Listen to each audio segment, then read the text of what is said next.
আজকে দেব দীপাবলির আন্তরিক শুভেচ্ছা এবং অভিনন্দন জ্ঞাপন করছি সকলকে। আমরা প্রদীপ জ্বালিয়েছি, ইতিমুহূর্তে তোমরা দেখতে পাচ্ছ প্রদীপের সমাহার, সকলেই দেখতে পাচ্ছ। আমি একটু ডান দিক এবং বাঁ দিক সবই দেখাবো, খালি দেখে নাও দৃশ্য, তোমাদের মনও মুগ্ধ হয়ে যাবে, এতটা বলতে পারি। তাই তো মামু?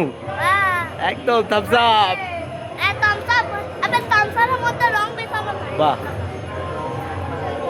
চারিদিকে যেদিকে তাকাবো সেদিকেই শুধু প্রদীপ আর প্রদীপ। আমরা দেখতে পাচ্ছি ইতিমুহূর্তে অনেকেই এসে প্রদীপ জ্বালিয়ে দিয়ে গেছে। হর হর মহাদেব, হর হর মহাদেব, জয় শম্ভু।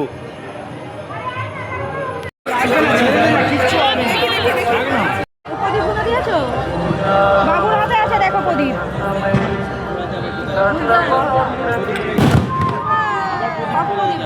হ্যাঁ, গঙ্গার ঘাটে দেবে না প্রদীপ? দুটো প্রদীপ রাখ,